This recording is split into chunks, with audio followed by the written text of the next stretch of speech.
Today we'll begin with the house's worst area, the bathroom. Honestly, there's no way to fix it anymore.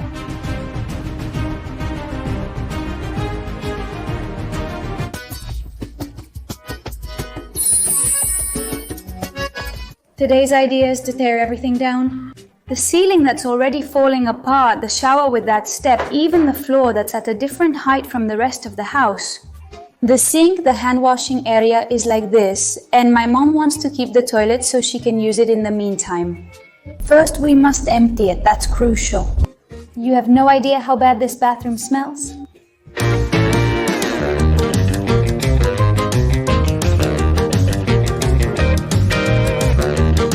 The water from these barrels that was in the sink, I'm going to use it to water the aloe vera so we can make lots of little soaps.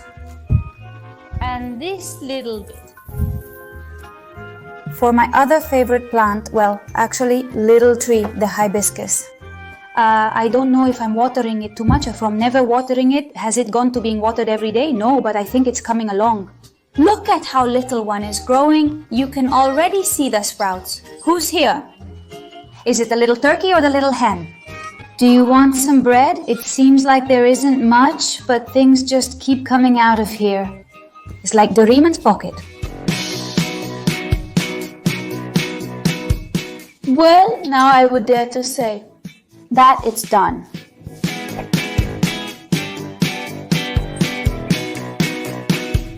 The curtain that's going to cover, okay, we're going to open it because otherwise it's going to bother us. My father put up this curtain because he's already busy with the bedrooms and to avoid dirtying the part that's already finished from the part that's not. So this is our dividing curtain. When they quarantine a house, establishment or something, well, just like that.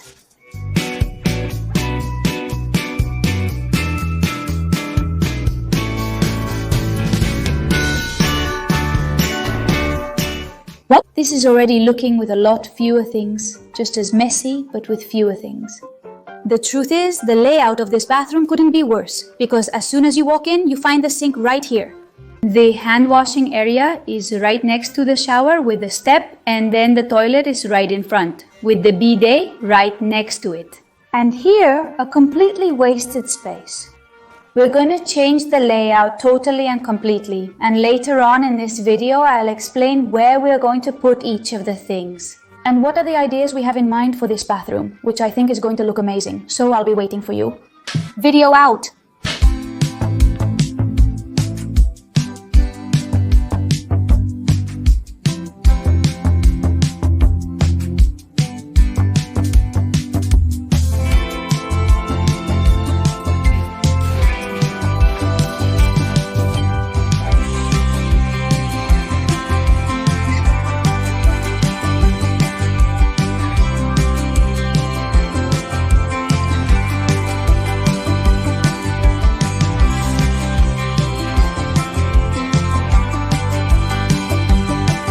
Wow, you can see it. It's huge.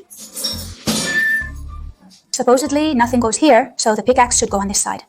Exactly, so now the current feeling is that this will be the one. Next, we'll explain the new layout. It's just that putting the stake right in the middle of the path doesn't make any sense. It was just in the way. Now you come in and you have space to go to any of the areas and not here, right in the middle. To wash your hands, go to the shower, passing through here. The layout? Had to. Let's go for the ceiling. You on one side and me on the other. We'll remove the ceiling and then we'll get started with the shower tray. And this? What? This? How will it be? We'll have to check.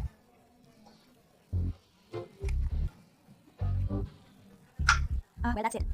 For the bathroom towels, for now I say it's fine. Let's do it. Dude, it was attached. Come on, I just don't know what a towel rack is doing here. Here we go. The Phillips screw is stripped, so we take a flathead, fit it in, and that way we can take it out.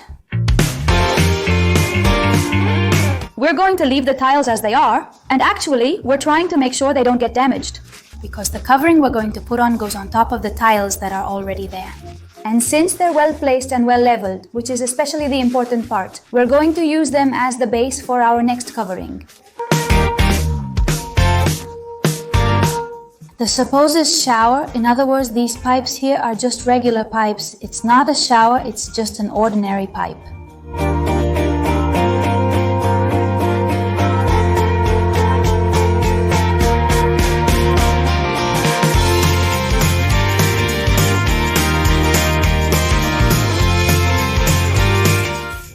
There's a whole life inside this ceiling. Oh my goodness, you could find any living creature here.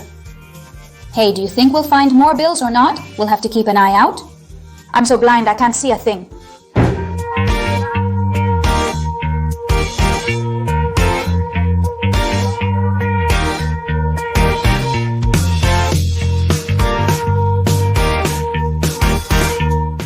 He's really tall. We have to take advantage of that height. Yes, clearly. We have to do something here because it's really worth it. Take advantage of that height. Well, let's see. There's the beam. Yes, but it's the same. I'd rather have the beam a little lower and everything else higher. Leave it exposed because we have to cover it. We have to cover it, but the machine can go on this side. The roof all even. Wouldn't you leave the beam exposed? And the rest up high? When it's laid out, we'll decide. Look at how the panels are attached. They put a wire and the panel is hooked on. And look at these wires, they're kind of covered with plaster. I don't know. But I don't know, honestly. It's hard work. Look, like this, it gets hooked. I don't know how the last ones are supposed to do it. The last one stays floating, but what more is there? In the end, the last one has to go. Let go. Check this out. They even put a piece of drywall here. Well, there's everything here. Let's see if there are more bills. Mom, let's keep watch. We're removing the roof for 2 reasons. First, it was in terrible, unfixable shape, as you've seen.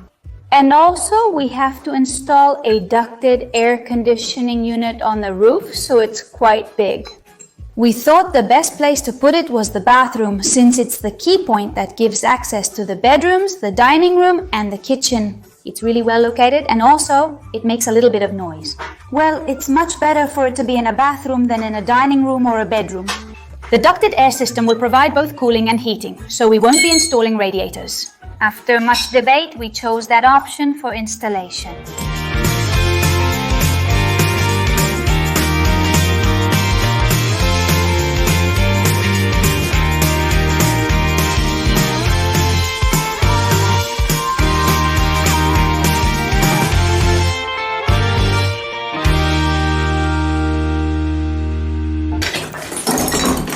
By the way, is what arrived yesterday here? Please, I'm leaving you the images. I just got a call that the sofa is on its way. Today we're finally going to see it. We're going to set it up, and we're going to sit on...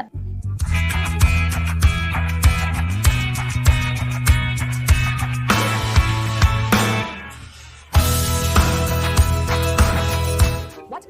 How beautiful it is. By the way, if you're wondering when these curtains were put up, we have to go back a little further in time. Well, it turns out that the last time we came, we spent some time deciding which curtain rod to put up. We spent quite a while debating what to choose. I don't know if you remember, but I bought 2 types of rods. Some that were silver, well, they were silver colored, and the others were black. After thinking it over quite a bit, we thought it might look good to hide them and put on some kind of decorative cover, a curtain cover. After thinking it over a lot as well, we decided that the best thing was to have a rod color as close as possible to the wood we have here. So we bought these rods with their respective accessories to install them. We're going to remove the ones my mom put up, the silver ones. We're going to replace them now and leave these, which I suppose are the final ones. The curtains might be missing, damn it, right? This is the accessory that goes on the wall. This fits right next to here.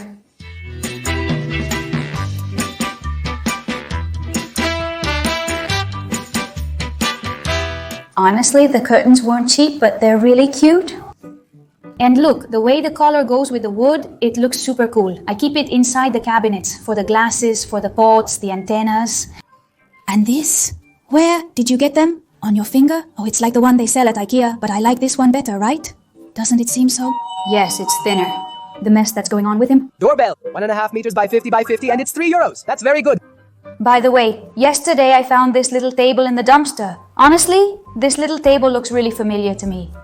I think we've had it before. It seems to me that maybe we bought it secondhand back when we were renovating the other apartment, and in the end, I put them in my grandmother's bedroom during her renovation. I think so, right, Mom? I think it was the same one. Maybe this nightstand was popular at some point. Oh, or were they yours? Oh, maybe it was yours, Kai. Yes, it was. It looked really nice in your bedroom. Made of natural wood, it looked so pretty. I mean, of course, there was only one. That's why, for the room with 2 little beds, in the middle with this, cut, and in wood color. Was I going to tell you with an engraving? We put it directly into the machine and let it engrave it. It'll look nice. I like it.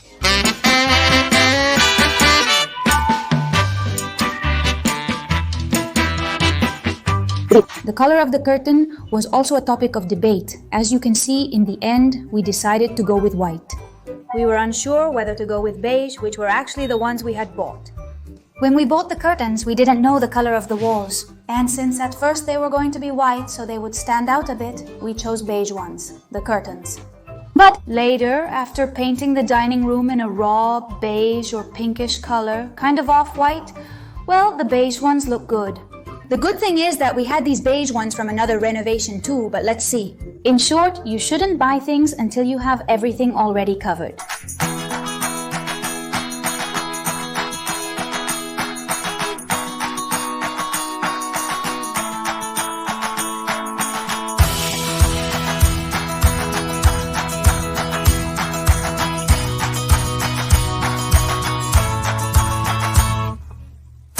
And now, yes, the sofa, brand new, incredibly beautiful, just the right size. I mean, it couldn't be better placed. It's just amazing, gorgeous. It's 1, 2, 3, 4, 5 people?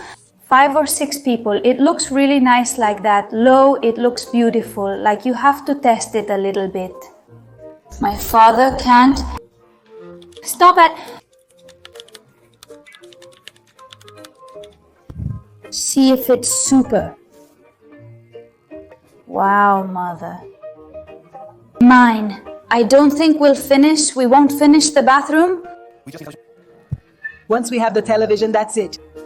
I love the color. A shade similar to the wall, Pandy. Wabi-sabi.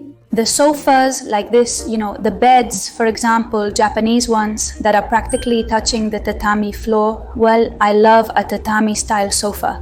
I mean, it's a spectacular design, like I was saying. The color is kind of mottled and it's amazing. Come on, let's see the little table. Look, this is perfect. It's the exact size.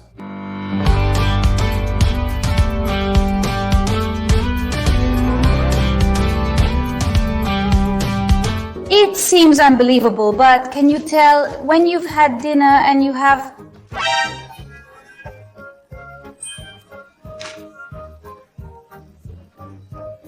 to rest and be lying there and you have to be in a chair? After a long day of hard work, your lower back is aching from all the physical strain. It's been transformative. I'm excited to relax on the couch tonight, despite having a lot of editing work. But for a little while, yes, we'll rest.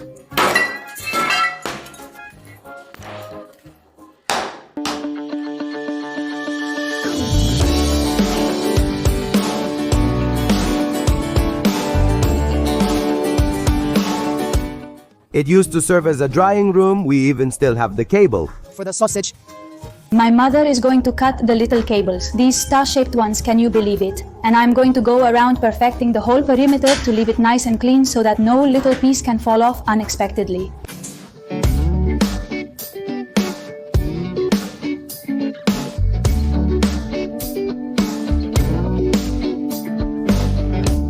Now, yes, we already have the entire ceiling. Out. Now let's go for the floor. Now for the floor, that's it. The shower is going to cost us a fortune. Huh? That huge piece of concrete block?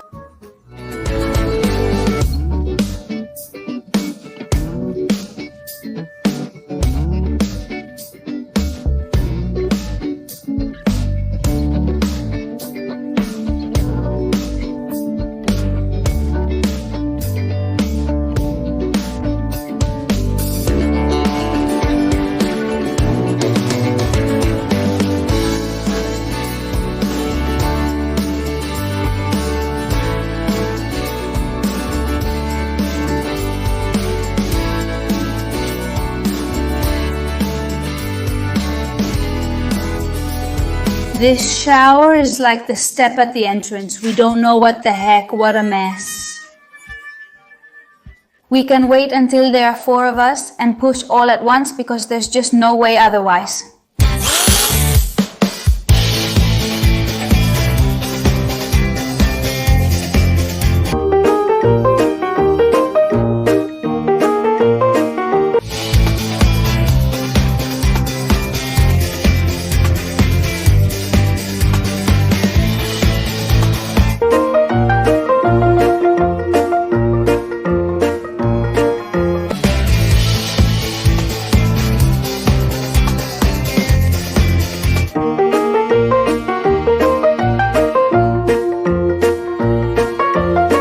Now we have the floor at the same height, so when we lay the flooring throughout the house, it will be level, with a slight upward slope, just in case there's a leak, so that it flows down this way, but there won't be any step, she said.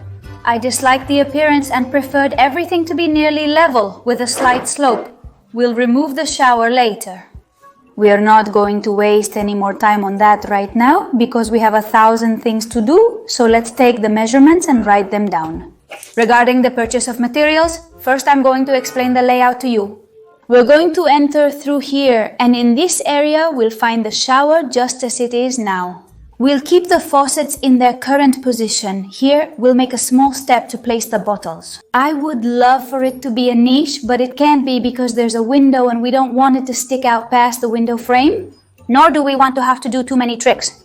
Therefore, here we will create a structure to place the little jars. Place the jars around here, more or less, for easy access during showers without having to rearrange things. A small step like this, the window will be changed, and another thing that will stay in place is the toilet.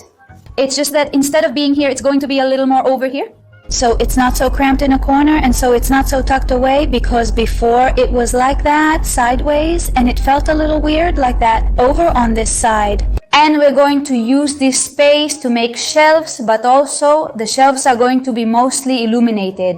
Because all of this is going to be covered with drywall, and because we're going to put all this silver stuff here, well, basically we're going to install a wall-hung toilet first of all, because we like it better aesthetically, it's cleaner and it's easier to clean underneath. And finally, the toilet is missing a bit of slope, and we're going to achieve that slope with the wall-hung toilet. So the only thing left would be the hand washing area, which is going to go here. The video was here, and we're going to make use of these shots. And there's already a drain here, which we don't know if it was for a washing machine or exactly why it was there, but it allows us to put the hand washing area here. So we have much quicker access. Before, you would enter this bathroom and find yourself right here, boom, the sink. You had to wash your hands right next to it. The shower was here, and all this space was wasted. So we moved the sink that was right here in the middle, that area that was a dead corner. Next to it, the toilet, and in front, the shower.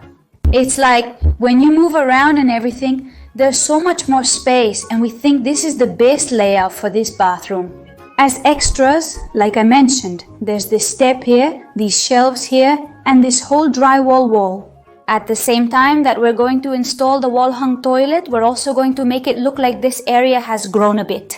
A double wall to place the cabinet, and so it has backlighting. And the idea would be to place a fairly wide panel here, which will stick out a little along with the cabinet. The cabinet is still a bit under discussion. We don't really know which one we're going to put in, but anyway, the point is that this will stick out a little so it can be lit up. On this side as well as the other. I think it could turn out to be a spectacular design because it would be a combination of 2 materials. Not materials, but designs. One shinier, kind of like marble, and the other matte, like stone. But we'll reveal this as we go along. As for the shower, let's see. Are we saying that from here to here it's 110 wide? I think 90 is a good measurement. And for the length, well, basically it should be 100, I think, because 110 is a measurement. It's kind of strange. And logically, the column here is going to set the limit for the shower size. So if it's 110, it's still a bit tight, so it has to be 100 or 105. 100 is more than enough. The window is kind of a hassle being right here. Ideally, it would be a sliding one, but it's so small that I don't think they even make them that size. I would say there are some windows that you open like this, and they can only be opened in this way. That would be ideal. And of course, opening to the other side. If we do it like this, it's here and we open it like this, it will probably hit the shower screen because the screen will obviously go here covering the shower. The window, let's see, what do we do with this window? Well, it can't be any smaller because if you look here, you can see part of the wall. So, I don't know what was done here, but they cut a piece of the interior wall and installed it. But ideally, it should go from wall to wall, let's say, and the window is smaller, about 50 by 80. So, we're talking about a bathroom that's more or less square, right? Well, maybe a little elongated. If we have it like this, and we have the entrance door here, we have this column that we can't remove. And like this, as an additional element. Well, we could say that here next to the door it sticks out a little bit and goes all the way to the end. So here we have to install the shower. We said that from here to here it's 110, well, more like 108. And for the width, we could make it 90. The shelf area is 70. And what if we measure the entire wall? We're talking about 218 in length. This part here where the toilet will go and for washing hands, we're talking about 227. This part that sticks out is 96. It goes inward. 52. These are 120 by 283. I think an 80 centimeter bathroom cabinet here is more than enough. Would it be something like this? And the outer panel could be 1 meter, maybe 1 meter 10, that might be better. Let's write down the steps we would need when doing the bathroom. This is the approach I always take for every room. What happens is that I don't usually record it, so I thought, well, I'm going to record it. What is the step-by-step process that I follow? Although many times it's super chaotic, I have to plan it because some rooms allow you to be a bit more flexible. So I put this here, then that there later. You can keep changing it. But in this case, the order has to be very structured. Let's say, first you have to install the shower, then the floor. The toilet has to be installed before the wall. So I need the list of materials and everything because when we're here, it's not so easy for us to go buy the materials. So we're talking about installing the floor. By the way, I would like the shower tray to be as similar as possible to the floor so that it looks integrated because actually I would love for the floor itself to be the shower tray. But I'm afraid that's not going to be possible because there are quite a few problems with the drainage. They don't drain as well as they should, and we don't know if it's because they're clogged or because there's no slope. Exactly the same thing that happens in the toilet also happens in the shower, until we remove the shower. And we've bought a little machine that I'll show you now. This here goes on the drill, which, if I remember correctly, goes here. When you press this part here spins and picks up all the gunk that's stuck. This drill attachment should do that, right? To try it, we must remove the shower first. So, as we were saying, we test the machine, install the shower, we need to check them, install the floor, put in the toilet, build the toilet wall, and the step, put up the wall covering, install the ceiling machine, close up the ceiling, and then put in the shower screen and the sink. I think that would be more or less the order, and by following the steps I mentioned, it would give us a design that's something like this. Similar to this here. That way, you and we can both get an idea of what the bathroom will look like. What's the general idea of the layout, the distances between each thing, and the overall design? Honestly, I can't wait to get started.